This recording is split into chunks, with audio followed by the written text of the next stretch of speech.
कक्षा 10वीं वाले विद्यार्थियों को अध्याय 3 का आईएमपी प्रश्न बताने जा रहा हूँ। तो आईएमपी प्रश्न जो मैं बता रहा हूँ उन सभी की आपको अच्छे से प्रैक्टिस करना है, क्योंकि यही प्रश्न आपको बोर्ड एग्जाम में भी देखने को मिलेगा। तो यहाँ पे मैं जितना प्रश्न बताऊंगा उतने को कम से कम आपको प्रैक्टिस करना है, ठीक है। देखो, आगे आप पढ़ना चाहो आपके ऊपर डिपेंड करता है, लेकिन जो मैं बता रहा हूँ उसे आपको छोड़ना नहीं है, क्योंकि इस अध्याय से सिर्फ आपको 2 नंबर के प्रश्न और 3 नंबर के प्रश्न ही देखने को मिलेगा। बड़ा प्रश्न आपको याद करने की जरूरत नहीं है और ना ही उसे देखने की जरूरत है। तो चलो मैं आपको बताता हूँ। यहाँ पे देखो, आईएमपी के तौर पर ये भी है। ये 2022 के सेट पे आ चुका है, इसलिए ये नहीं आएगा, ठीक है। फिर भी प्रैक्टिस तो करना है, तो प्रैक्टिस कर लोगे, ठीक है। तो इसको देख लो। इसके बाद यहाँ पे मैं दिखाता हूँ आपको दूसरा प्रश्न। ये वाला प्रश्न भी 2022 में आया है। देखो, के किस मान के लिए समीकरण के मूल वास्तविक एवं बराबर होंगे कह रहा है, ठीक है। तो आपको हल करना है इस तरह से, यहाँ पे आप देख सकते हो, ठीक है। डी वाला जो सूत्र है उसी को लगाकर हल करना है, विविक्तिकर वाला, ठीक है। ये देखो, डी का मान यहाँ पे 0 रख दिया गया है, उसके बाद ये हल किया है, ठीक है। ये 2022 में आ गया, इसलिए ये आपको देखने को नहीं मिलेगा। इसके बाद देखो, यहाँ पे के किस मान के लिए समीकरण के मूल वास्तविक एवं बराबर होंगे, ये भी वही प्रश्न है, ठीक है। देख लो, सॉल्यूशन सेम टू सेम रहेगा। अब आगे बढ़ते हैं। कुछ ऐसे भी प्रश्न जो है आपको देखने को मिल सकता है, जैसे कि वर्ग समीकरण बनाइए जिनके मूल 7 और 4 है, ठीक है। तो ये प्रश्न का सॉल्यूशन यहाँ पे लगा हुआ है, आप देख सकते हो। कैसे बनाना है ये आपके ऊपर डिपेंड करता है। आगे दिखाता हूँ। ये वाला देखो, ठीक है। यहाँ पे क्या समीकरण दिया हो, ये समीकरण है का विविक्तिकार ज्ञात कीजिए। जब भी विविक्तिकार कहेगा ना, तो आपको एक सूत्र याद करना है, वो सूत्र है ये, d बराबर बी स्क्वायर माइनस 4ac। इसी सूत्र का उपयोग करके आपको हल करना है, ठीक है। आसान प्रश्न है, बन जाएगा, प्रैक्टिस करते रहना। यही सब प्रश्न आपको एग्जाम में देखने को मिलेगा।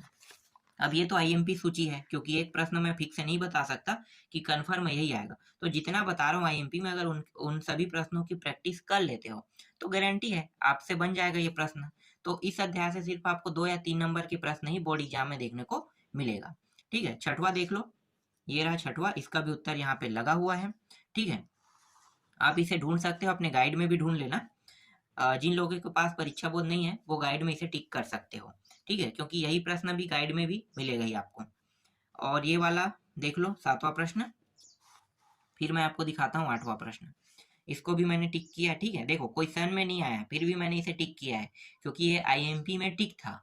आईएमपी प्रश्न सूची में इसे टिक किया गया है, इसलिए मैं टिक कर रहा हूँ ना। तो जो आईएमपी सूची मुझे मिला है बोर्ड की ओर से, वही आईएमपी को मैं टिक करके आपको बता रहा हूँ, ठीक है। तो देखो, ये रहा। चलो आगे दिखाता हूँ। इसके बाद यहाँ पे देखो, ये मैंने टिक करना भूल गया था ना, इसको टिक कर लेते हैं, ठीक है। ये प्रश्न भी इंपॉर्टेंट है, 9वां। 10वां को देखो, ये 2-2 नंबर के प्रश्न है, बहुत बड़ा नहीं है, 2 नंबर के ही रहेगा, सॉल्यूशन बहुत छोटा रहता है, ठीक है। 2 नंबर के प्रश्न है सभी के सभी। इसको भी आप देख सकते हो, ये भी इंपॉर्टेंट है, ठीक है। ये भी 2 नंबर के हैं। तो 2-2 नंबर के बहुत सारे प्रश्न हैं यहाँ पे। 2-2 नंबर के हैं, मतलब फिक्स आप नहीं कह सकते कि यही प्रश्न आएगा, इसलिए आपको क्या करना है, देखो 12वां प्रश्न देखो, 13वां देखो, ठीक है। 13वां का भी सोल्यूशन मिल गया आपको। चलो 14वां प्रश्न दिखाता हूँ मैं आपको। ये रहा 14वां, ठीक है। ये भी ठीक है, 15वां भी ठीक है। तो आप देख सकते हो, जो जो प्रश्न ठीक है ना, इन सभी प्रश्नों को ढूंढना और इसको सॉल्यूशन भी करना। यहाँ पे सॉल्यूशन सभी का मैं दे रहा हूँ ना। आगे दिखाता हूँ। इसके बाद देखो 16वां प्रश्न। ये वाला प्रश्न, ये भी इंपॉर्टेंट है, ठीक है। ये प्रश्न कई बार आ चुका है ये वाला, और अक्सर ना बहुत से लोगों से ये बनता नहीं। भाई एक्स को यहाँ पे दोनों में शुभानिष्ठ ले लो ना, जैसे ये लिया है, तो एक्स की एक वैल्यू 0 आ जाएगा और एक्स की दूसरी वैल्यू 11 आ जाएगा। बहुत आसान है। आगे दिखाता हूँ। देखो 17वां प्रश्न यहाँ पे है, ये भी सरल है, आसानी से हल हो जाएगा। फिर देखो 18वां प्रश्न, ये भी आसानी से हल हो जाएगा, ठीक है। फिर 19वां देखो, 19वां प्रश्न ये रहा, ठीक है। सॉल्यूशन भी यहाँ पे इसका लगा हुआ है, कैसे हल करना है और क्या चीज निकालना है। यहाँ पे पूछा है मूलों की प्रकृति ज्ञात कीजिए, मतलब मूलों की प्रकृति ज्ञात करना है। आपको कौन सा सूत्र लगाना है, विविक्तिकार वाला, ये वाला सूत्र लगाओगे, मान निकल जाएगा, ठीक है। अब प्रकृति पूछा है, तो प्रकृति कौन सा है, देखो काल्पनिक है और असमान है। एक चीज मैं आपको बता दूं कि ये असमान और काल्पनिक कब होता है, ठीक है। जब ये माइनस में मान होगा ना, तब काल्पनिक और असमान होगा। अगर ये प्लस में होता, ठीक है, तो प्लस में अगर होगा तो ये क्या होगा, ये वास्तविक होगा लेकिन असमान होगा, ठीक है, वास्तविक एवं असमान, और 0 प्राप्त होता तो वास्तविक और समान प्राप्त होता। देखो 3 कंडीशन है इसके, माइनस में होता, माइनस में रहता है तो ये प्राप्त होता है, प्लस में मान प्राप्त होता है तो इसकी प्रकृति क्या होता है, ये वास्तविक हो जाता है लेकिन असमान ही रहेगा। और जब 0 होगा इसके स्थान पे 0 मान होता है तो वास्तविक और समान होगा। इस तरह से 3 कंडीशन बनते हैं इसके, याद रखना। मूलों की प्रकृति अगर पूछे जाएगा तो आपको इसी तरह से बताना है। इसके बाद देखो 20वां प्रश्न, 20वां ये भी 2022 में आ चुका है, इसलिए ये प्रश्न इस साल नहीं आएगा, ठीक है, मतलब 2023 में नहीं आएगा, इसके आगे में जरूर आ सकता है। फिर यहाँ पे देखो इसको भी आपको देखना है, ट्राई करना है, ठीक है, और ये वाला भी प्रश्न आपको ट्राई करना है, ठीक। चलो आगे दिखाता हूँ, ये वही प्लस प्रश्न है पीछे वाला, जिसके तरीके को ना चेंज करके थोड़ा सा अलग तरीके से बना दिया है। और है क्या, हाँ और है, देखो यहाँ पे 23वां है, ठीक है, इसको भी देखना है। और ये वाला देखो लघु त्रि प्रश्न क्रमांक है, ये 3 नंबर के हैं, क्योंकि इस अध्याय से 2 नंबर 3 नंबर के आएंगे, तो 2-3 नंबर के सभी प्रश्नों की प्रैक्टिस करना है आपको। ये प्रश्न भी इंपॉर्टेंट है, ये भी आ सकता है, ठीक है।